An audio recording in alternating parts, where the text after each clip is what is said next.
whenever, যখনই যখনই হোক না কেন বা যে কোনো সময় হোক না কেন, তাহলে whenever ব্যাপারটা কিন্তু মাথায় রাখতে হবে। এর দিয়ে যখন আমরা জয়েনিং করবো তখন অবশ্যই সেটা সাবঅর্ডিনেট ক্লজ হবে, কিন্তু এটা অ্যাডভার্ব ক্লজের মধ্যে আমার চলে যাবে সবগুলো। ঠিক আছে, এবার দেখো এর কিভাবে, দেখো when, এবার প্লাস একটা বাক্য প্লাস একটা কমা প্লাস সেকেন্ড বাক্য। ঠিক আছে,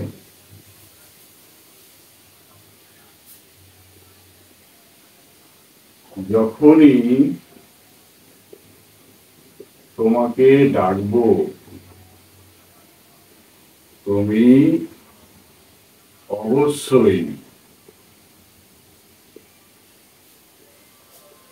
আসবে। তো যখনই তাহলে হয়ে ভার,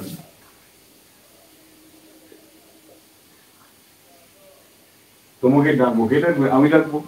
I will call you, comma second বাক্য কি হবে? তুমি অবশ্যই আসবে, ইউ মাস্ট কাম।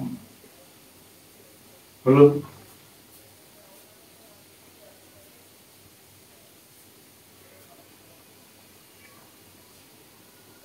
শিক্ষক মহাশয় যা পড়াবেন, জানা যখনই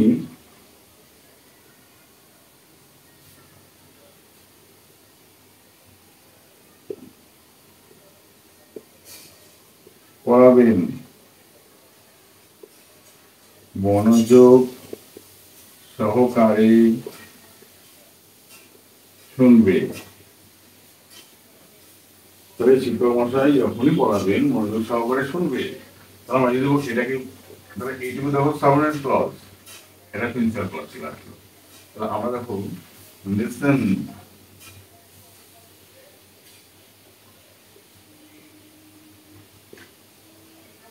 listen attentively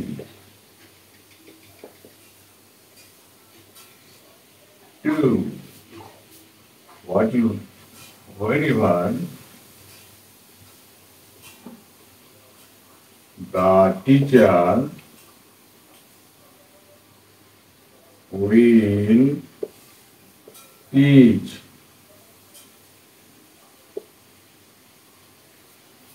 Listen attentively to wherever the teacher will teach. যখনই শিক্ষক পড়াবেন মনোযোগ সহকারে শুনবে।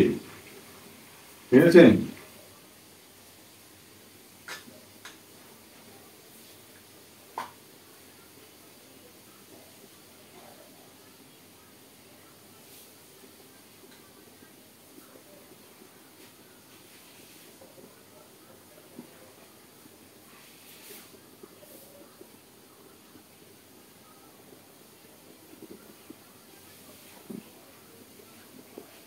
যে কোনো সময়,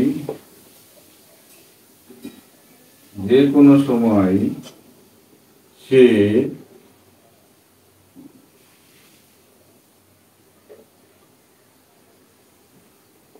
খবর দিক না কেন তুমি আমাকে বলবে। যে কোনো সময় সে খবর দিক না কেন তুমি আমাকে বলবে, যে কোনো সময় সে খবর দিক না কেন তুমি আমাকে বলবে। তাহলে এখানে তুমি কি করে বলবে? দেখো, তুমি আমাকে বলবে, you of course, you of course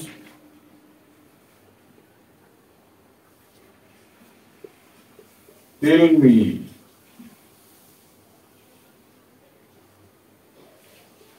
whenever he would inform.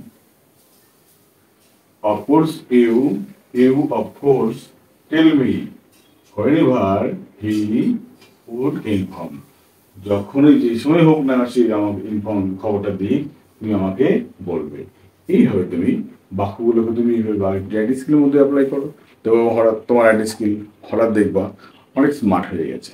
ওকে, চলো আর নতুন কিছু আমরা শিখে নিই। ওকে।